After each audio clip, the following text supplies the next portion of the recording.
É isso aí, estamos aqui no podcast In Steel. Contando aqui com a nossa galera da banda, Marcos Amorim, Renato Almeida, Silas Mac. É isso aí, simbora. Hoje a gente vai falar sobre coisas de estúdio, curiosidades, polêmicas, né? E até a gente chegar também na parte técnica, não é isso? Que temos aqui É isso aí. produtores, instrumentistas aí que passaram por várias situações em estúdios grandes, inclusive o Renatinho tem uma coisa para contar pra gente também, legal. E aí, Renatinho? Bacana. Isso aí.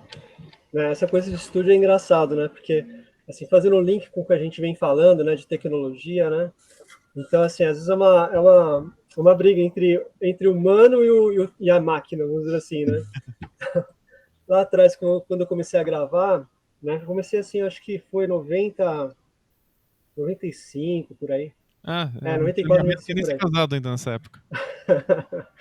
Então, e meu maior concorrente na época, lógico, além dos colegas, tudo, mas um dos concorrentes que eu tinha era uma bateria eletrônica chamada R8, cara, da Roland, né, que era uma bateria que se usava para programar, justamente para substituir o baterista, né? Que beleza, hein? Então, que beleza. Aí eu chegando nos estúdios, né, aquela coisa ainda era, nos estúdios, a maioria dos estúdios que eu gravava ainda se gravava com fita de rolo, né, então era muito louco você chegar e ver a fita girando e você, pô, tá gravando, né, cara? O que eu tô fazendo aqui tá sendo gravado, a criação tá sendo registrada ali, né? Então, foi um momento, assim, esse início foi muito marcante, muito legal. Aí depois vieram os computadores, né? Assim, antes disso ainda tiveram as fitas digitais, né? As fitas, principalmente da Alesis, que veio com o ADAT, né? A marca Alesis que trouxe o ADAT, que foi um outro formato de gravação, onde se gravava em fitas, pareciam fitas VHS, né? Porém eram fitas digitais, né? Essas fitas VHS só pra. São aquelas as menores ou aquelas de tipo videocassete da época, aquelas retangulares grandes assim? No caso do Haddad, eram as retangulares grandes, Tá. né? No caso do Haddad. As gigantonas.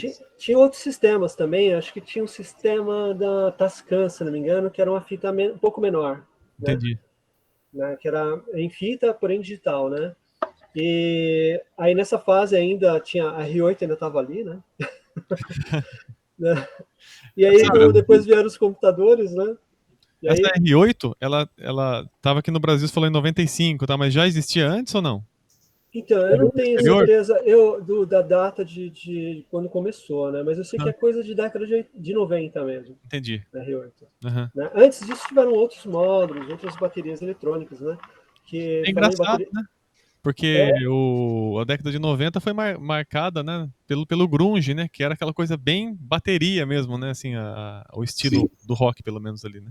Pelo menos no rock, mas na música mais comercial aqui no Brasil ainda se usava muito eletrônico. Ah, legal. Mas é louco isso aí, porque realmente, né, veio o grunge que veio meio que para quebrar essa coisa do muito eletrônico, né, do sucesso das músicas de sucesso mundial, né, e que tinha muito essa coisa daquelas, por exemplo, de caixas de bateria com aquele reverb gigante, né, Ah, aqueles timbres processados até ao extremo, né, sim. né, Mas e o que era uma grunge também, quando característica ele daquela veio, época, né. é que o grunge, na verdade, também acho que foi uma das últimas fases, né, da cultura de bandas de garagem, né? É verdade. Então isso ainda impactou, né? Sim. E agora isso meio que se perdeu. E até a intenção a contrapartida da galera do grunge e tal, né? É exatamente o oposto, né? De fazer uma coisa mais simplista, né? E mais analógica, né? Com bastante Uhum. energia, bastante distorção e né? Instrumentos ali acústicos mesmo. Né? Meio que Mas trazendo é de legal, volta, né? cara. Desde quando começaram aí esse lance de gravar multipista, né?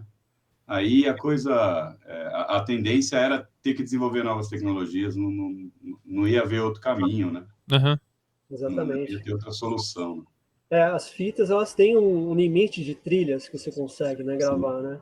Aí com os computadores, aí esse limite ficou, quer dizer, ficou limitado, na verdade, né? Isso, Com os computadores, né? é isso. É Então, uma coisa Caramba. mas, doida. mas é Mas, louco esse negócio de bandas de garagem, né, cara? Só um paralelo rápido aqui. Assim, eu mesmo, assim, eu venho dessa coisa dos anos 80, né? As primeiras bandas que eu tive foi ali do meio para o final dos anos 80, que o rock brasileiro estava no auge, né? e trouxe todo esse movimento de bandas de garagem, né? E eu comecei a tocar por isso, uma banda que tinha lá, tinha uns amigos, né? Que chamava Falso Cognato, né? Mas era uma banda que a gente começou e ensaiava literalmente na garagem mesmo. Depois o pessoal fez o estúdio, tudo. E aí isso aí é uma coisa que realmente hoje meio que se perdeu, né? Nesse momento que a gente vive agora, né? Sim. Essa cultura de bandas de garagem ficou, pelo menos está perdido, aparentemente, né?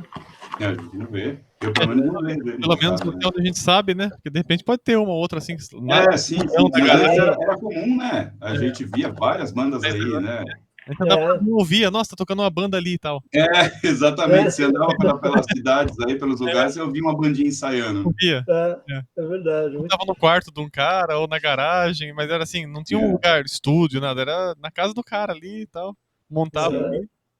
Sim. Aí eu, por exemplo, quando eu entrei na minha primeira banda, eu dei uma de louco, assim, falei que era vocalista na época, né? Eu não tinha nunca cantado na vida com microfone, nada, eu cantava no meu quarto, berrando, e achava que tava cantando bem, né?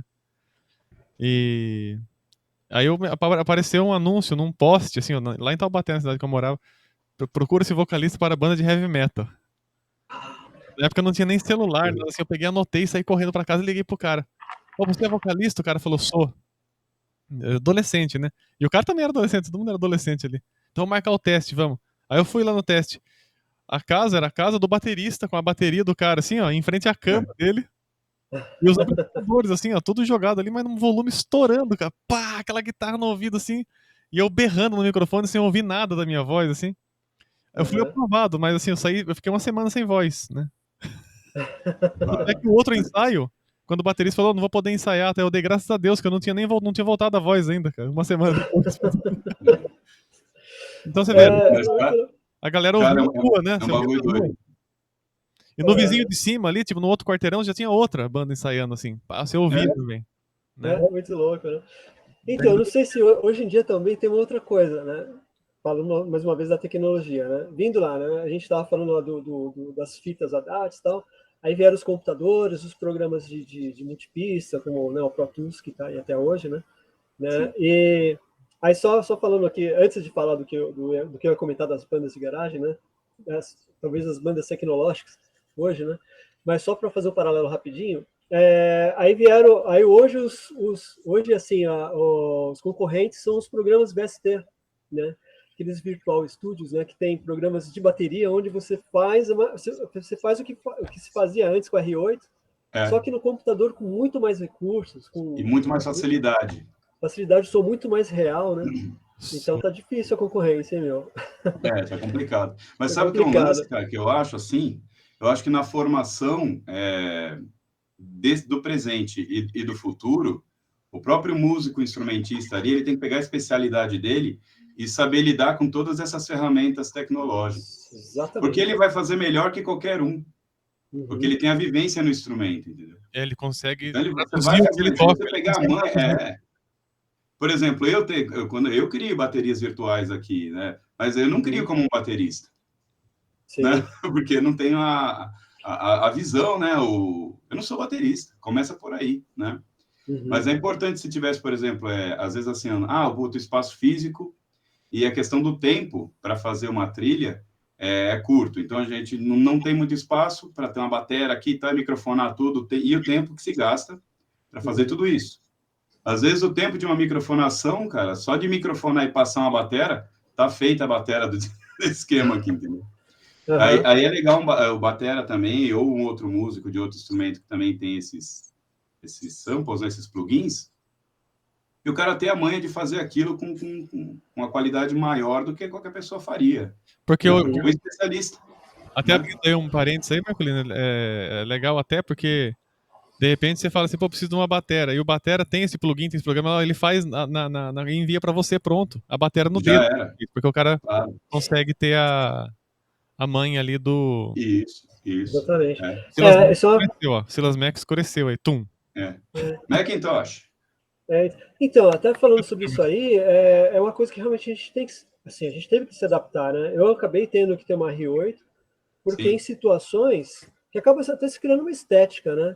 Tipo, em algumas situações, o timbre daquela bateria ela vai casar melhor para aquela música, que meio que até que se criou uma estética, e você tem que meio que migrar ou usar as duas coisas, né? Eu usava o Isso. acústico, quando tinha aquela situação que precisava programar, eu tinha R8 lá que eu programava. E mesma coisa hoje, né? Hoje eu Sim, uso na o nossa banda Active mesmo que você Drums, por usa esse exemplo, recurso. né? Isso, exatamente, né? Às vezes você usa você usa os dois, né? Assim, um sistema híbrido, né? Digamos assim, né? Eu É usei legal demais. É muito. bastante gente dessa linha dessa linha musical do synth, né? Que Exatamente. trabalha bastante com o sistema híbrido. Você vê ali que para É, batera, uma caixa ali, o tom e tal, e ali a R8 ali, Aham. do lado, é, um tablet aqui, um computador aqui, tipo, o cara solta tudo ali, né? Tá É tudo ali já verdade. programando ali, é, batera, né? eu acho que já é É, um começo de polêmica já é esse, né? A Já é, gente já não pode bater de frente com a tecnologia que ela é, veio para ficar, né? veio É pra a gente se ficar. adaptar, tem que, aprender a usar. é, Que agora é o reino dos tecladistas aí. Agora Aí, ó. A batera no estúdio, eu acho que é uma das que pode ser o mais difícil para microfonar, para o timbre sair legal e tal. Aí o R8 veio que mata não só o R8, né? Hoje a é gente aquele usa, carrinho no peito, né? né? hoje usa batera às vezes só sensor, né? E aí o É, resto é tudo sampleado e tal. Batera em estúdio, é, depois a gente pode chegar na parte de microfonação aí, sim. para vocês Sim. falarem, porque um estúdio que eu fui, acho que era do Baeta, não sei se você Baeta, sei. São Bernardo, né? e teve uma época que eu fui lá que ele estava testando usar um iPhone para captar, não lembro o que da bateria, ele usava o iPhone para captar, assim, que ele curtiu e ficou. É. Aquilo lá com o microfone do iPhone e foi aquilo. Caramba. Você vê que louco, né? Microfonação é um outro assunto, né? De Mas batera. sabe que esse recurso que ele usou é interessante porque, cara, a bateria é o instrumento que mais necessita, cara, de uma ambiência controlada, de um ambiente controlado. Porque, cara, se você grava a bateria num ambiente que putz, com muitas Não tem um tradutor, reflexões, muita tá? sobra de... Putz, pra você arrumar isso depois, cara. Aí se você pega um microfone que é totalmente direcional, que é o caso do microfone de celular, que é minúsculo e é uma potência capacitiva absurda, ele vai captar só aquele som mesmo praticamente puro, né? Ele não vai pegar tantos As sobras, né? as sobras, né? Então é um recurso, né? Interessante. Então Legal. vale a pena tentar, né? É. Mas tem mais violão também é um caso sério, velho, para gravar em sala que não é legal assim, velho. Porque vem umas ressonâncias assim que, mano, Instrumento aí você tem acústico que no secar geral. ele, secar até parecer um birimbau, velho. Então talvez até isso, na época também, lá na década de 90, lá talvez ainda não tinham, quer dizer, tinham os estúdios grandes, né, que já tinham, lógico, as salas com bom tratamento, claro, né, mas os estúdios de menor porte, às vezes não tinham essa condição de ter esse tratamento, então muitas vezes se gravava com bateria ou programada, ou assim, eletrônica, mas tocada, né, por Sim. causa desse problema, né. Eu mesmo gravei muito com o The Drum, né, que era uma bateria, acho que foi a primeira até das que surgiram, onde o baterista tocava usando samples, né, assim, com timbres que você podia trazer da bateria acústica, né, e tocar de forma eletrônica nos pads, né. Então, e aí era híbrido porque a gente usava tons, bumbo, caixa eletrônicos e o chimbal e pratos acústicos, Pode né. crer. Então você dava os timbres eram eletrônicos, porém eram sampleados de baterias acústicas, então eles eram bem Sim. próximos, né. E os pratos e o chimbal, para dar uma realidade maior, eram acústicos mesmo. Então, para quem estava escutando, né? E essa bateria aí, Renatinho, que você falou, acho que você tinha até comentado comigo, foi essa que o Ahá usou pra gravar Take On Me, não foi? Então, Take On Me foi já na década de 80 que foi Foi gravado, 80, né? Então, aí na época se usava muito, foi dessas primeiras baterias que foram usadas assim para programação, além da The Drum, tinha a Lindrum, né? Entendi. Que aí que foi desenvolvida para isso. Foi uma das primeiras também que surgiram com essa ideia de timbres que eram gravados de instrumentos acústicos de verdade, né? E só que eles eram digitalizados. Entendi. Né? Então ela foi gravada de forma híbrida também, né? Se usou caixa, bumbo, eletrônicos, né? Caixa, bumbo e tons, né? e os pratos, né, chimbal e pratos acústicos. Legal. Muito legal. Inclusive tem uma foto aqui, vou aproveitar aqui. Vamos ver se eu aprendi aqui a usar o Já tá aprendendo a tecnologia, ó. aprendendo Então, aqui. tá se virando. O esquema é esse, velho. A Uhum. gente tem que se enquadrar aí para Não, poder... verdade. Peraí que eu perdi aqui. Só um pouquinho aqui, já rapidinho. Aí, aqui. Depois você conta também pra gente, Renatinho, a sua experiência lá no Abbey Road, hein? Que esse estúdio aí Que legal. Nossa, a gente vai falar assim. é o estúdio, acho que dos mais falados aí, né? Putz. Se não ou sem mais, dúvida. né? Se não mais, é. É o que todo mundo conhece. Você fala o nome, tá, você conhece. Porque tem uma banda lá que Verdade. gravou lá que ficou meio famosinha, assim. Então, uma bandinha, né? Bandinha. Apareceu a imagem aí para vocês? Apareceu. Legal. Legal. Então, essa é a Lindrum, né? Aí ela tem vários recursos, né?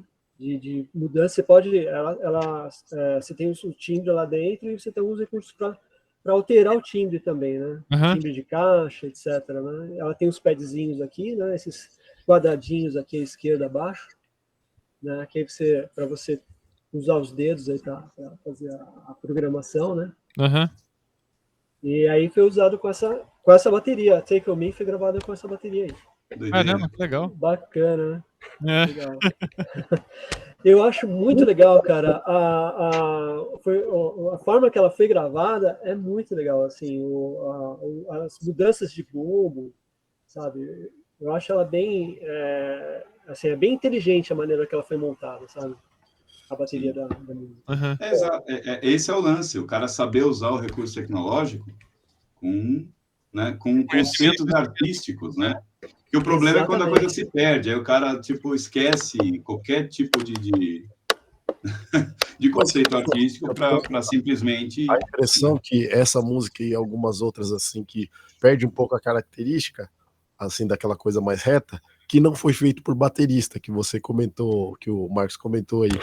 Porque como ela tem umas variações diferentes, talvez quem fez foi o tecladista ou o guitarrista que montou a bateria, porque não tem a linguagem não é tão baterística assim. É isso aí, cara. A gente não tem a linguagem do instrumento. A linguagem é diferente, talvez não tenha sido feito por baterista, que talvez fosse fazer uma linguagem diferente ali.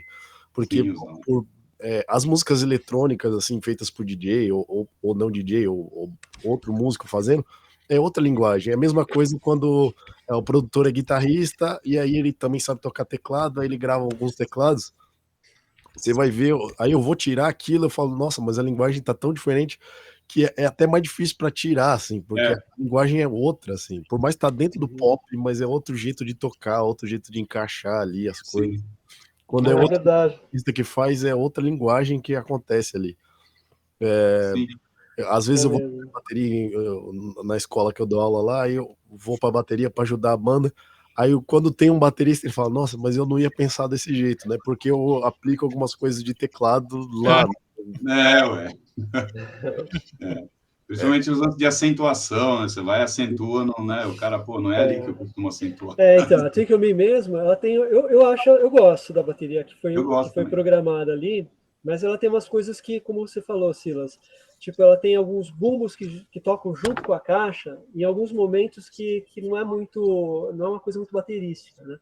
Inclusive, até estava vendo, eu acho que foi ontem à noite, estava dando uma olhadinha no show recente do A-ha, né? E eu vi que o baterista não faz, né? Aquelas variações, porque realmente não é muito natural de baterista fazer. Ele segue um groove mais normal, né? Eu vi também, o baterista lá, ele faz uma outra... ele faz o groove que seria que é o normal de acompanhar. Inclusive, não só nessa, né? Em algumas outras também. Exatamente, não só nessa música. Que estúdio acaba, tudo é possível, né? Mas acaba que isso que ele faz aí na música dá mais vida lá no ao vivo. Sim. Pra essa música. A maneira Naquela situação, é verdade, fica mais vivo, né? Mais, né? Até mais humano, dependendo da situação, né? Mas eu acho que a proposta do ao vivo tem que ser diferente mesmo. Claro, não há dúvida, né? Eu acho que assim, as bandas que se adequaram melhor com o uso de ferramentas tecnológicas, eles conseguiram se manter e até se mantém até hoje, né? Por mais tempo, assim, até em questões de turnês e de conquista de novos públicos, né? Isso tudo eu acho que é importante a gente ter e passar também essa mensagem, que é não simplesmente, não, porque eu curto mais o que era feito nos anos 70, 80 e tal, e vou ficar alheio ao que está acontecendo na tecnologia aí dentro da arte, né? Uhum. Acho que é legal. As bandas que fizeram essa junção aí, cara, os caras se viraram bem, né? Se você vê, por exemplo, o próprio, referência de metal aí, que banda que eu gosto muito, Metallica, os caras não usam mais ampli no palco, entendeu? O próprio Megadeth não usa mais amplificadores no palco, é tudo com os computadores a ligar. Os efeitos do Kiko Loureiro é trocado direto no Pro Tools. O cara aperta o play, o cara ele vai tocando a música, chega naquele momento que precisa mudar o efeito, o computador muda sozinho. Ele já muda sozinho, entendeu? Eu acho que a tecnologia, ela ajuda. Dá mais liberdade para o instrumentista ter uma melhor performance, né? Sim. Galera, um segundo. Podem ir desenrolando aí. Defendendo o lado dos tecladistas, essas coisas de tecnologia já acontecia bastante no teclado, assim, dos primeiros, assim, já tinha o recurso de sequenciador, né? Que você, 6 pistas ali, podia sequenciar o que você quisesse. De 2013 ou 14 para cá, começou, pelo menos o Korg, que eu conheço mais dentro, ele começou a utilizar o Linux do sistema dele, né? Uhum. Esse negócio de trocar o timbre enquanto tá rolando, a Korg já faz isso desde 2000, acho que é nos teclados premium dela, assim, ela já faz isso, acho que 2018, 17. O próprio teclado faz isso. Você tá tocando ali, tem uma demonstração do Jordan Rhodes, assim, que é o tecladista do Trick. Ele tá tocando assim, fazendo a frase, e aí ele mostra a tela, né? Aí o teclado muda, naquele compasso ali, o teclado muda o timbre, e ele tá no meio da frase aqui. Nossa, que legal. Porque tudo é programável, né? Isso se estende, inclusive falando em show, isso se estende à iluminação também, né? Alguns shows que eu vi, assim, de artistas grandes, né? É muito legal essa, tipo, da terminada parte da música, sei lá, algum tá fazendo isso aqui, e a iluminação tá junto, porque já tá programado. É linkado. Já é linkado, né? É linkado. Nossa, o negócio é linkado. Louco, né? Então, mas aí são bandas aí que são antigas, aí você pegar Megadeth, Metallica, são antigos, né? Eu vi isso com o começo dos anos 80 ali, né, meu? Né? E os caras estão aí, se adaptaram, né? Então, quer dizer, os caras utilizam recursos, né? Que, claro, eles utilizam recursos que são muito caros, assim, não é muito dentro da realidade. Sim. Mas eu, por exemplo, já usei Guitar Rig, cara, para pedaleira. Falei, pô, não dá para levar a guitarra de moto, né? Falei, vou levar o computador, minha plaquinha, a guitarra, velho, vou fazer meu jogo, que era um lance mais rock and roll, só drive, né? Sim. Aí chego lá, ligo o computador, a plaquinha, Guitar Rig rolando, e o som é relativamente bem legal. E em estúdio isso é quase 100%, né? Usar guitarra. Estúdio Mas em um ambiente ao vivo foi a primeira experiência que eu tive, assim, e pra ser sincero, eu gostei, cara. Eu falei, nossa, velho. Quem usava muito... Aí só arruma agora uma pedaleirinha MIDI ou o próprio teclado para mudar os efeitos ali, colocar o tecladinho, ficar mudando os efeitos. Quando eu tava na banda lá do Bee Gees Cover, né? Sim. Tinha um guitarrista lá, o Vinícius, que ele só usava iPad e o... É isso aí. E funciona perfeitamente. Aquele pedalzinho Bluetooth ABC, né? Exatamente. Esse controladorzinho para ir colocando. É bacana, é legal. Inclusive esses recursos, né, até trazendo para o nosso trabalho, assim, de as baterias eletrônicas, no caso, né? É interessante que a gente vem usando, né? No caso, na década de 80, né? A galera que nasceu na década de 80 hoje, cara, né? Coluna é uma maravilha. Mas aí já era aquela discussão, aquela mochilinha, né? só pra você pegar aquele baita pesão, né? Não tem mais aquele físico de garoto, né, cara? Carregando pedal. Aí já era aquela... E olha que eu já usava isso lá na década de 90. Eu chegava, né, pro show só com... Mas era exatamente assim, com a mochila, porque na mochila eu levava um octapad, né? E no caso eu tinha uma D4, que era uma bateria eletrônica da Alesis, né? Aí eu mediava a D4 ao octapad, né? Quer dizer, ligava um com o outro, tocava no octapad os sons da D4 eletrônicos. Aí mandava, e os sons muito... bom, na época era 16 bits, mas convenciam bastante, né? Aham. E aí, uma pergunta que já me fizeram, né? Bom, Marcos, mas hoje você considera, então, esses plugins, tudo isso, é instrumento musical? É utilizado para fazer música, né? Uhum. E uma pessoa, um operador de computador que tem habilidades no computador, às vezes, ele é capaz de fazer uma música sem ter conhecimento musical, só com o gosto dele aí, só com o que eu gosto, o que eu não gosto, sem conhecimento técnico, né? Sim. De composição, enfim, de todos os termos técnicos da música. Mas aí é uma pergunta até difícil de responder na lata, assim. Uhum. Porque eu falo, mas faz música com aquilo. Né? E aí, né? Posso considerar né? A partir do momento que surgiu para ser usado, já começou a fazer música. Não teve essa. Exatamente. Então, ele é, no mínimo, uma extensão dos instrumentos, né? Acho que essa é a grande sacada, né?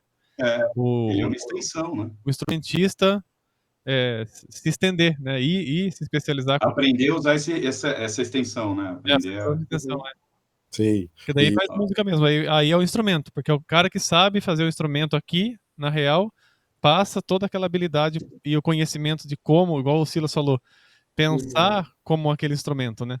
Sim. Né? Aquela ideia de pensar, como você falou, eu tô tocando bateria, mas fiz uma convenção pensando como tecladista, né?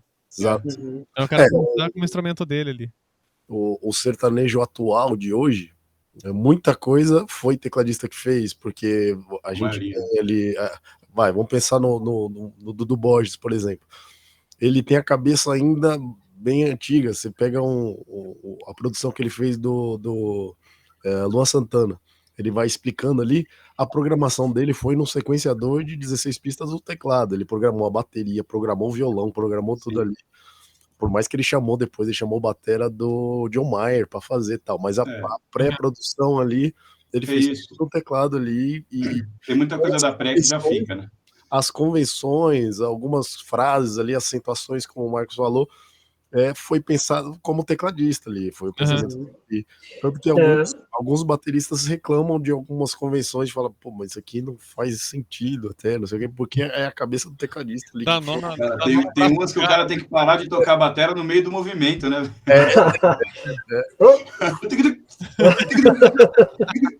Você lembrou, falando aí, me lembrou do Lenny Kravitz, cara, que tinha lido alguma coisa nesse sentido também, que ele também, ele grava os instrumentos. Ele fez um álbum inteiro. Ele fez um álbum inteiro, ele gravando, mas aí ele gravou o instrumento mesmo, não foi virtual. Mas é o caso do Prince também, né? Prince também. Mas você vê que louco, porque ele tocando bateria, por exemplo, né?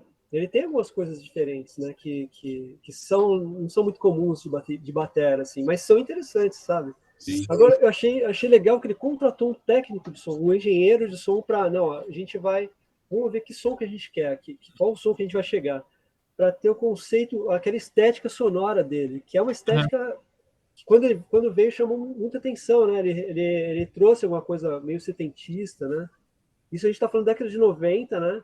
Que o grunge estava ali junto, ao mesmo tempo vinha Guns N' Roses e tal, né? Ali estourando e tal, e ele veio com o lance meio setentista, mas diferente de tudo que estava rolando na época, né? Sim. Pode crer. Sonoramente falando, né? Nossa, e você falou um lance aí, Renatinho, que já era outro assunto que é totalmente polêmico, né? Hoje em dia, você vê, o cara contratou um engenheiro de som, mas hoje em dia o cara espera que o engenheiro de som seja arranjador, seja produtor musical, seja tudo, né, velho? Faz tudo, né? Então, o lance porque é duro você trabalhar sem orçamentos, né? De poder colocar cada especialista na área dele, né? Exatamente. Você pega uma produção maior, aí você vai ter o cara que edita, o cara que mixa, o cara que masteriza. Antes disso, o cara que fez todos os arranjos, né? Uhum. E aí contrata os músicos que são capacitados, cada um mais especialista possível na sua área para fazer. Isso hoje é irreal. Dependendo do orçamento, né? Exatamente. Não dá. Então, a gente tem que meio que, né, centralizar tudo numa coisa só. Isso que às vezes dá uma... É que enxuta, né? Mas o cara, ele vai comparar o seu produto com aquele que foi feito. Esse é o grande problema. Isso é um grande problema. Eu falo para um monte de gente, falo, você vem aqui, você quer gravar com X reais. E uma produção, com essa referência que você me deu, foi feita com X vezes milhares de reais. Então, assim, existe um parâmetro, claro, existe um parâmetro mínimo de qualidade que você tem que estar dentro do mercado, dentro né, do aceitável, né? Sim. Mas existe um limite. Uhum. Existe um limite, né? Até com o próprio instrumento, um instrumento simplesmente só na escolha de um instrumento que o cara utilizou para gravar uma música. O cara, quando tem um recurso absurdo, eu quero que o cara coloque um piano de cauda, que custa R$1 milhão o piano para fazer a linha de piano para mim. Uhum. O cara, se ele tem... Aí o som de Aí, piano... às vezes, a linha de piano do cara é em uma música, né? Uma música. Exatamente. Mas as pessoas ainda não têm esse discernimento, mas é muito mais aqui no Brasil, né? Assim, né? Os caras de fora parece que entendem mais isso. Já sabem mais, né? Eu tenho escutado mais a música underground de outros países, França, Itália, próprios Estados Unidos, né? Estados Unidos a galera já vem forte mesmo, né? Desde o underground ali, desde né? Mas eu vejo gravações que são assim, eu falo, não, isso aqui é o que a gente faz tranquilamente também, né? Só que aí você percebe que são dentro de orçamentos que são muito mais enxutos, dentro de uma realidade e é mais aceitado, assim, as pessoas aceitam melhor, né? Porque entendem, né? A galera quer sair, cara, com, tá ligado? Uma produção de thriller. Aí E é impossível de fazer. É impossível, você não pode contratar ninguém, né? Você tem que meio que... Falando em relação a isso aí, a estúdio e tal, e grandes produções e instrumentistas específicos e tal, o Renatinho esteve lá no Abbey Road, né, Renatinho? Acho que lá legal. Mas não rola, não? Pô, cara, foi uma experiência, assim, incrível, né, cara? Eu tive a oportunidade de estar lá 2 vezes, né? A primeira vez que eu fui, não, a gente chegou a gravar lá dentro, né? Isso foi em 2000, né? Foram as 2 vezes que eu estive lá foram trabalhos de tributo aos Beatles, né? Então a gente fez a abertura em 2000 da Beatle Week, né? Que é um festival de Beatles que acontece lá em agosto, né? Em Liverpool, né? Nesse caso a abertura foi em Londres, né? E a gente abriu para um público pequeno lá, tinha umas 80 pessoas, imprensa do mundo inteiro, assim. Foi bem legal, né? O que chamou a atenção deles para terem feito esse convite, lógico, a gente fez o primeiro contato e eles gostaram muito da fidelidade dos equipamentos e tal, né? Então aí a gente fez essa abertura lá dentro. A gente gravou no Estúdio 2, aí assim, foi uma gravação ao vivo, né? Então gravou o que estava rolando lá, né? E foi feito esse show, né? Aí já depois, em 2013, aí eu tive a oportunidade novamente de estar lá, né? Aí essa foi uma gravação realmente, assim, aos moldes, assim, de uma gravação normal, né? Digamos assim, né? Então a gente fez, inclusive, como a gente sabia, já que realmente ia gravar, foi gravado um DVD lá dentro, além de tudo, né? Além do áudio, foi gravado imagens e tal, né? Então a gente fez todo um estudo para ver como que eram feitas as gravações dos Beatles na época, né? A gente não chegou a gravar, a ideia era gravar em fitas mesmo, né? Como eles gravavam mesmo, né? Sim. Mas aí a gente não tinha a gente não tinha, aí vem o fator tempo, né? E tempo lá é dinheiro, né? Exato. Em libras, né, cara? Então a gente fez a gravação por meios digitais, né? A gente usou o Pro Tools, mas a gente tentou usar os microfones. E é legal que lá, nos estúdios lá, tem os microfones que foram usados pelos Beatles. Estão lá, né? Aqueles microfones Neumann, Telefunken, eles estão lá, né? E alguns instrumentos também, né? Que nem o piano de cauda Steinway, os órgãos, os harmonies com as caixas Aedes. Não, esse é um desses casos aí de R$1 milhão. Né? É isso que eu tô dizendo, né? A gente acaba chegando nisso, né? Exatamente.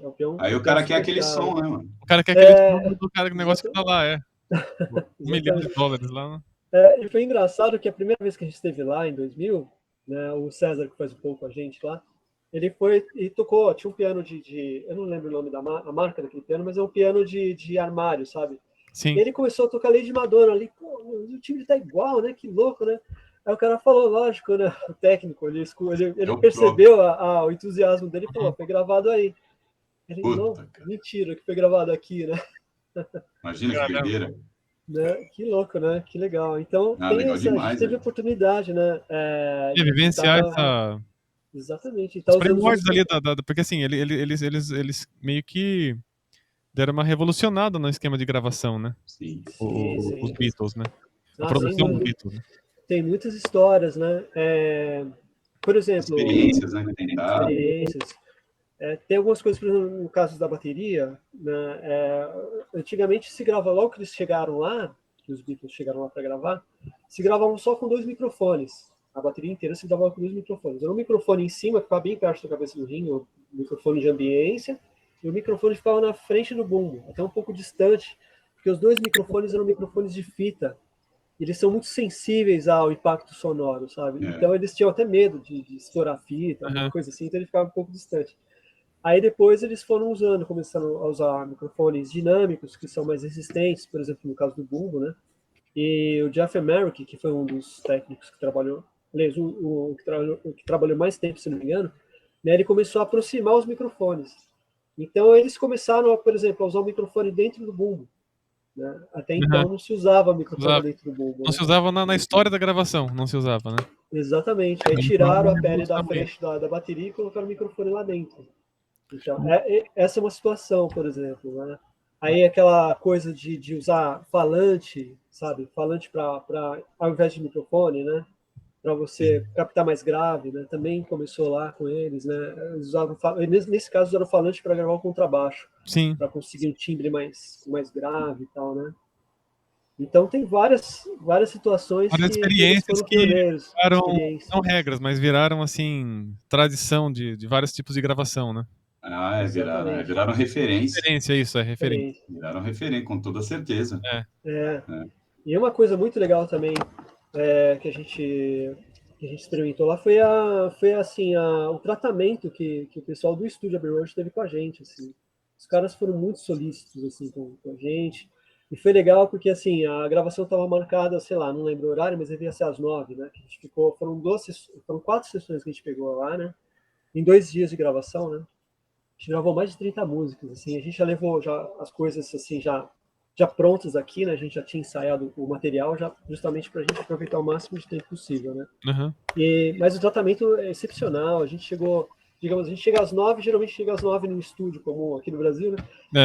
Aí você chega e o cara vai começar a montar, passar os cabos, microfonar, tal. Lá a gente chegou às 9 e já estava tudo pronto, né? Por isso que o pessoal fala o horário da Inglaterra, né? Exatamente. O cara é inglês no horário, ou seja, tá marcado, né?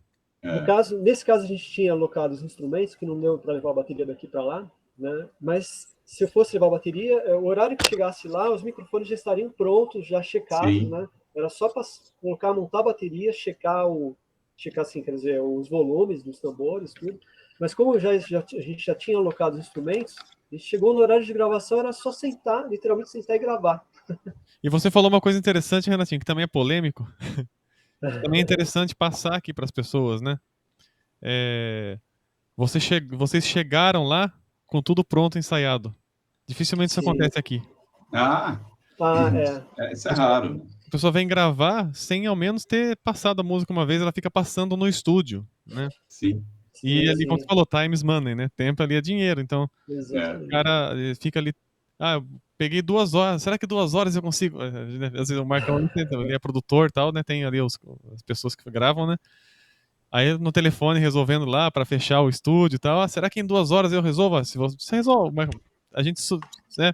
Quando o cara fala isso, a gente pensa, o cara vai chegar aqui, os caras vão chegar aqui prontos, né? Pronto, né? 2 horas resolve, né? Chegou pronto, tranquilo. Só que chega que o cara imagina, a música é 3 minutinhos, né? Você chega para ensaiar a música. Então. 2 horas virou 5. Não tem como, né? Não dá. Se você... Não tem jeito. Aí nesse sentido não tem como. Tem que ter preocupação com o clique, o ensaio com o clique, porque o estúdio tem que ter essa... Não é todo músico que consegue gravar. Eu vi caras muito bons até tocando ao vivo, assim, que realmente para gravação não funcionou. Mas às vezes é claro que eu acho que é mais uma falta de praticar, né? Sim. Uma falta de perceber nuances. O cara tem caguetes que, suja muito o som, entendeu? Barulhos assim que não eram para estar ali e tal, porque o cara toca daquela maneira, né? Às vezes, né? Esbarrando, no caso do violão, esbarra numa corda, assim, não liga, porque ao vivo, pau pra costela, né? Então, eu passei por uma situação engraçada até. Uma gravação aqui mesmo, né? E assim, chegou no estúdio, né? A gente ia gravar uma gravação de base, né? Bateria, baixo, se não me engano, era teclado também, né? E voz guia só, né? Então, aí eu cheguei no estúdio, era um baixista que eu não conhecia, né? E assim, o cara na passagem de som, assim, tocando muito, assim, sabe? 1000 notas, tal, assim, aquela história da velocidade que a gente tava falando, né? Uhum. Caramba, tal, pô, vai ser Vou legal a demonstrar gravação. minha habilidade aqui, né? Exatamente. Eu pensei, pô, legal, a gravação vai ser bacana, vai ser uma gravação rápida, né? Assim, sem muita giração de lâmpada, como a gente fala, né? Mas, cara, na hora que começou, e as músicas não eram complicadas, eram músicas simples, né? Assim, sabe? E aí, como começou a gravação, não rolava, cara. Não ia. Falei, pô, aquela gravação que imaginava que ia ser rápida, se estendeu pra caramba, porque chegou na hora de tocar o simples, né? Não saía, cara. Ou imprecisão também, imprecisão com metrônomo. Mais isso, porque Então, o cara se foca tanto na performance de velocidade, e se for colocar aquilo que ele fez no metrônomo, tá meio fora, né? Não tá dentro. tá sujo, a frase Sujo, tá, tá? ou assim, tá feia, não combina com aquele momento, né? O estúdio ali é a hora que tipo, você fica pelado ali, né, cara? Mostra tudo que você fez. Porque qualquer ruidinho tá lá. Então, se não tá, assim, beirando a perfeição... Beirando porque, assim, é humano, né? Claro, tem uma escolha que é até legal, quando o Marcos falou, é até legal, às vezes, ter isso aí, né? Sim. Você não vê que é um robô que tá tocando, né? Por isso que essa mistura da tecnologia com o humano, né? Ali, na hora da gravação, é o que traz vida pra música, né? É a vida que traz vida. O eletrônico não tem vida, né? Sim, eu acho que no estúdio, assim, o que facilitou muito para mim, quando eu comecei com essa história de começar a praticar a gravação, e que eu também já passei por isso, de tentar gravar e a coisa não fluir, né? Sim, é todo Mas eu tive a sorte de conhecer caras que me instruíram, né? Que falaram, Marcão, o caminho não é esse, o caminho é esse aqui, entendeu? A própria afinação na Davi voz, Filho, lá do Versax mesmo, ele é um cara, entendeu? Topzera Giovanni, que você conheceu também, outro cara que me ajudou muito, né? Mas então, o que acontece, assim? Isso eu não vou esquecer nunca, esse ensinamento, assim, né? Tipo, cara, você não precisa preencher todos os espaços, entendeu? Você vai colocar o seu instrumento onde ele tem que estar, porque o espaço que é um shaker, entendeu? O espaço que é o chimbal ali é o chimbal, tá ligado? Você não precisa, e no ao vivo, às vezes, a gente, como toca principalmente com poucos músicos, né? Então, no ao vivo, você percebe os espaços na música, a gente tem essa noção. Aí você quer preencher, opa, vocal deu brecha, pau, vou meter minha frasinha ali. O mal é se o cara para de cantar, ele vai lá. Exatamente, qualquer brecha, né, cara? E tem até músicos que não resistem à tentação, né, de o cara tá cantando e você tá tocando, que se dane. E ali não, né, colocar um instrumento no lugar certo, encaixar ali. Ele falou, cara, ouça a música, cara, e perceba que o violão vai estar aqui, a guitarra vai estar aqui, entendeu? E tudo no seu, né? Que aqui não precisa preencher, não vai parecer questão de andamento. As pessoas falam, vamos tocar mais rápido ao vivo, para ter, porque parece, não é que parece, é que esses espaços aí eles não ficam tão aparentes. Aí o cara tem a sensação que a música está mais pegada. Ela não está mais pegada, ela está mais rápida. Espaço, né? Mas aí, isso, é aqueles espaços. Mas aí, às vezes, você quer preencher aquele espacinho para ficar legal, não dá, velho, porque o bagulho está numa velocidade absurda, né? Aí a velocidade vira um recurso para má qualidade, né? Exatamente. Então, essa coisa que você falou de velocidade, eu lembrei, inclusive, de Twist and Shout, que é uma música que eu faço lá com as bandas, né? Sim. Lá com o Hey Jude, com as bandas que eu toco de Beatles, né? Essa é uma música, por exemplo, que muita gente de outras bandas toca mais rápido.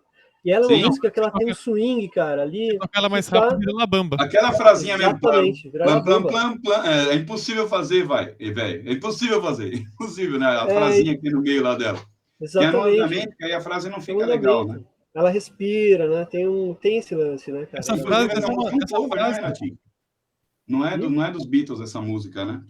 Essa não é dos Beatles. Essa frase, inclusive, ela tem até uma coisa meio havaiana, né? Não lembro o nome do cara, mas... Tem uma coisa meio tem uns flanzinhos ali, né? Os flans então. E é bem naquela coisa mesmo, assim, se colocar rápido, fica... Nossa. Não, vira... A coisa não fica sem swing. Esse é o termo que ele usou aí, que é o... A música perde totalmente o swing. Mas aí o cara tem a sensação que tá mais pegado, né? Então, e às vezes não, às vezes para você tá tocando, você tem uma sensação, mas quem tá escutando É outra, feio. é diferente, é outra sensação, né? Porque vira uma maçaroca ali. Até voltando a falar, como eu puxei os Beatles aqui, até sem querer, mas assim, voltando a falar lá de Abbey Road, da experiência, foi legal também que a gente teve o privilégio até de estar gravando com um engenheiro que gravou com os Beatles, né? Ele gravou com todos eles, menos o John Lennon, né? Ele gravou em trabalhos solos do Paul, do George, do Ringo, né? Entre outras bandas, ele gravou com Maroon 5, gravou com muita gente, né? Bom, lá só passa A galera Road, que né? por lá, Então, e foi muito legal. Chris de repente Bolder. Casting Steel vai passar por lá, hein? Não sei não. Tô achando. Quem sabe? Essa banda vai passar. Tô achando que essa banda Casting Steel talvez passe por lá. Pô, cara, e não é assim, não é tão difícil assim se gravar lá. Tem, lógico, tem um custo, A gente tava um pensando, custo a gente alto, tava vendo, né, mas... Marcolino, até de uma Sim. possibilidade de master e tal aí, vamos... Isso, principalmente Eu já vi o masterização. sistema deles online já, para masterização, para tudo, né? Eu ouvi algumas coisas, aí assim, são coisas legais e tem coisas que você percebe que é meio, o cara mete o preset lá e... pronto, só pra dizer, usa o nome, né? Porque você usa o seu parâmetro e fala, vamos ver até onde eu chego e o que eu vou ter de retorno vindo de lá, né? Uhum. Aí a gente vai fazendo esse paralelo, né? Para falar, não, vale a pena. Porque não é o que o Renato falou, às vezes, cara, é mais acessível do que um estúdio grande aqui. Sim. Exatamente. Sim. Indo para lá gravar, esse que é o negócio. Viajando para a Inglaterra, isso, entendeu? É complicado, né? Não, é verdade, às vezes não é tão, o preço não é tão alto quanto o estúdio, como você mesmo falou, né? Quanto um estúdio grande daqui, né? E você tem essas vantagens de você aproveitar bem o tempo que você vai estar lá de gravação, pelo sistema de trabalho que ele já tem lá, né? Sim. Então, E a experiência, né? A experiência, tudo. É um local que deve energizar a gente, assim, né? Em termos de aquela, né? Você entra lá, sua voz... Vários caras tops vira voz ali, do não é nem só os locutor, né? Beatles, né? Sim, muita gente gravou lá. Você abre a porta lá, a voz aquece na hora, né? Então, cara. Já. É Deve curioso, ser inspirador, né? E outra curiosidade também, a gente usou o Estúdio 2, são 3 estúdios, 4 estúdios, se não me engano, lá. E a gente usou o Estúdio 2, que foi o estúdio que os Beatles mais usaram, né? Mas tem o Estúdio 1, que é enorme, é gigante, cara, é muito grande. Lá é onde são gravadas as trilhas sonoras de cinema. Então, Senhor dos Anéis foi todo gravado lá, por exemplo. Olha né? isso. Star Wars, eu lembro até que eu li alguma matéria que o John Williams tinha... John Williams não, o diretor do filme do Star Wars, George Lucas. George Lucas tinha montado um estúdio em Los Angeles, especialmente para gravar o filme. Aí chegou o John Williams e falou: não, vamos para Abbey Road. E gravaram lá, né, a última sequência. Né? Então, legal demais, cara. É demais, ó, a experiência é fantástica, vale muito a pena mesmo. Então, de repente, vamos, cara, vamos sim. Seria, nossa, vai ser muito top. Só de entrar nesses ambientes, cara, assim, quando você entra num ambiente, você fala, pô, aqui passou uma galera... Cara, é muito louco. Referência. Não precisa nem muito longe, por exemplo, o Bourbon Street, que hoje não é uma casa tão assim, né, grande, mas foi uma, né, quem passou por lá, né, B.B. King, a galera, né? Ainda os maiores passam lá. Os maiores passam por lá. Vêm pra cá, né? Então, nossa, quando vai tocar lá, cara, é outra pegada, né? Você sente essa... Mas imagina a Road, né? Tem uns engenheiros lá de áudio, tem a galera toda lá que trabalhou com esse povo todo que tá lá solícito pra você. Então, essa coisa de som, cara, assim, eu comecei a tocar bateria muito porque, assim, lá, quando a primeira turnê do Kiss veio pro Brasil, aí eles com aquele álbum lá, Creators of the Night, aí tinha a música, esqueci o nome, aquela música tum, tum, tá, tum, tá, Isso, aquele som enorme de bateria, né, gigante, que é um som enorme, né, aí, assim, essa experiência sonora desses estúdios, né, do ambiente do estúdio, é animal, né, que nem outra banda também que eu gostava, eu comecei a ouvir lá em 86, mais ou menos, Duran Duran, né, que eles tiveram os projetos lá, um deles chamava Power Station, que tinha também uma bateria gigante, assim, né, o baterista era o baterista do Chic, né, perdi o nome, esqueci o nome. Bom, enfim, e tinha um som gigante, também foi gravado no estúdio que chamava Power Station, esse em Los Angeles, né, e depois eu pesquisando, eu vi alguma coisa que eles gravaram a bateria e colocaram os microfones dentro de um poço de elevador, cara. Aí por isso que eles conseguiram aquele timbre de bateria, né? Que é enorme. Power Station é o nome da banda, né? Hoje o estúdio se chama Avatar, né? Que é um grande estúdio também. O Aerosmith gravou muito lá também. Então, essa coisa do som, dos timbres, que na época não tinha os recursos tecnológicos né, que você consegue no computador, às vezes assim, simulando o ambiente. Na época os caras tinham que buscar aquele som, né? E se for ver bem, parece que são esses caras que acabam criando o plugin, né? Exatamente. Porque o cara teve essa experiência e depois ele teve a ideia. Se ele não era assim, um cara tão tecnológico, ele contrata alguém que faça. E eles fazem eles transmitem o mesmo som ali, né? Fazem com que pelo menos fique muito similar, né? Exatamente. Porque essas experiências, a criatividade do cara vai além, né, cara? Imagina um cara, colocar num elevador, sei lá, bateria. Onde o cara vai pensar nisso, né, cara? Do nada. Experimentando, né? Mas às vezes as ideias assim são inusitadas, né? Inusitadas, Muito louco, bem interessante, né? De timbres. Isso. Cara, essa história de timbres, principalmente Beatles, tem umas coisas nos violões deles que se você solar aquilo, conseguir solar, teve uma época que parece que soltaram algumas coisas por faixas dos Beatles, assim, o som era feio, aquele som do violão sozinho ali era feio, assim, mas quando juntava, ficava maravilhoso aquilo, né? Termina, desculpa, Ciro, termina aí que você falava. Então, essa escolha do timbre, assim, e pra mim que sou tecladista, e os tecladistas que às vezes tem que tirar aquela música, levar pro palco, aí quer montar o timbre no teclado e tal. Tem uma música agora nova da Katy Perry, que tem um fórum de tecladista lá que já perguntaram como é que a gente chega nesse timbre e tal aqui. Só conseguimos descobrir porque teve um podcast da gringa lá que o produtor participou, o cara que fez a música. Ele falou que ele gravou no teclado de brinquedo da filha dele. Ninguém nunca ia sacar que foi aquilo. Aí eu não sei dizer se aquilo foi pressa ou se foi estudo mesmo. Curti esse time, vou usar aqui. Não sei, mas ele usou e ninguém ia sacar. Se ele não fala, não ia ter como saber como assim, a Katy Perry, o cara ia botar um teclado de brinquedo. E aí o que acontece? Aparece um plugin com essa porcaria de timbre. Não, então, mas é muito louco, porque às vezes você vai, assim, às vezes você sola o timbre e deixa o timbre perfeito, né? De um instrumento. Aí o outro perfeito. Mas aí quando você junta, às vezes não bate. Perfeito com perfeito vai dar um imperfeito. Exatamente. Mais dá menos, né?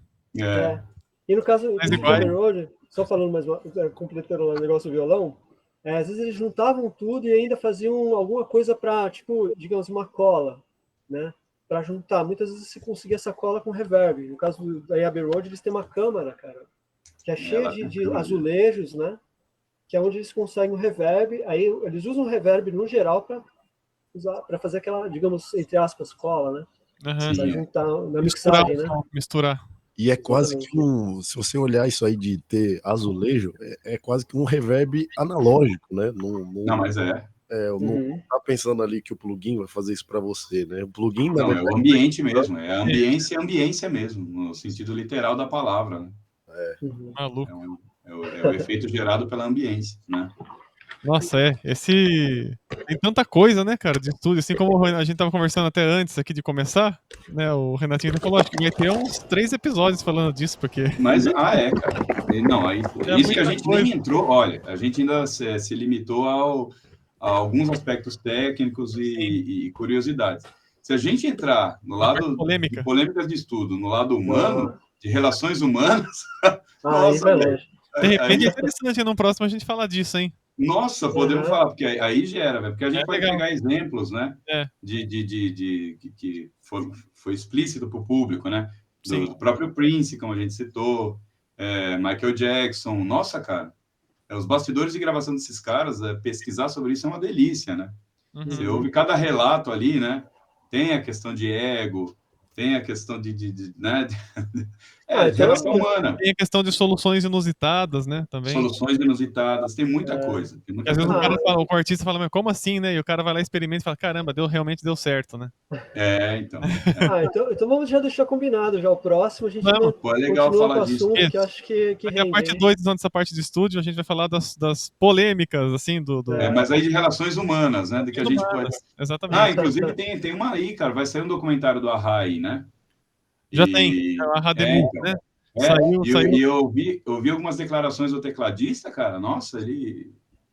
É surpreendente, assim, acho que é legal a galera esperar pra gente falar disso aí. Falei, caramba, eu imaginava que eles tinham uma relação melhor entre Na eles, verdade, assim. o A-ha, eles sempre se aturaram por causa da música.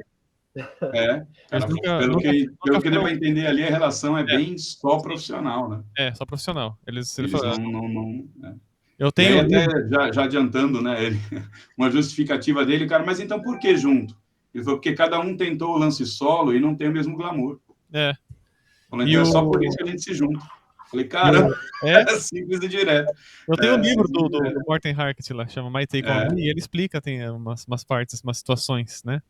No começo, assim, beleza, mas assim, logo no segundo disco ele já começou essa coisa de se não entender mesmo, e aí vamos fazer vamos nos juntarmos pela música do A-ha, e não pela...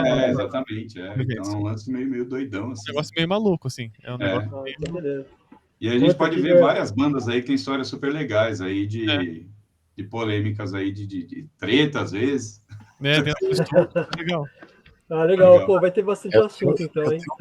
Tem algumas também. E de tretas, assim, meio gospel também, que eu trabalhei bastante. Eu gosto de treta de porrada mesmo, dentro do estúdio. Quero assistir esse episódio, meu. É legal saber isso aí. No próximo episódio a gente vai falar, então, sobre essas polêmicas pessoais e relacionamentos pessoais de estúdio, que realmente como é um trabalho estressante, né? Porque todo mundo quer aquela qualidade, aquela coisa assim, e acaba saindo uma isca ali, né? Sim, tem. E tem vídeos que teve uma época que viralizaram de brigas no estúdio, assim. Sim, então. A gente vai pegar uns exemplos para trazer aqui. Tem alguns exemplos aí. Pegar alguns assim, legais e trazer o próximo episódio. Belezura, gente? Então, fechamos aqui o nosso episódio de hoje sobre a parte técnica e de estúdios, o Renatinho falando assim também das partes interessantes do Abbey Road, dos Beatles, que revolucionaram essa questão da gravação. E é isso aí. Se você achou legal esse tema, comenta aqui embaixo. Também se quiser também falar, dá algumas dicas e temas pra gente trazer aqui, conversar a respeito, também é legal. Conhecer o nosso trabalho aqui no nosso canal no YouTube, tem aqui nossos clipes, nossas músicas. A gente está no Spotify, Deezer, YouTube Music, Palco MP3, Instagram, tá tudo aqui na nossa página, lá na capa da página tem os links para você acessar o nosso trabalho, quiser conhecer também nossas músicas próprias. E é isso aí, a gente tá começando aí também uma sequência de shows, a gente vai falando aqui, postando trechos de shows aqui também no nosso canal. Legal?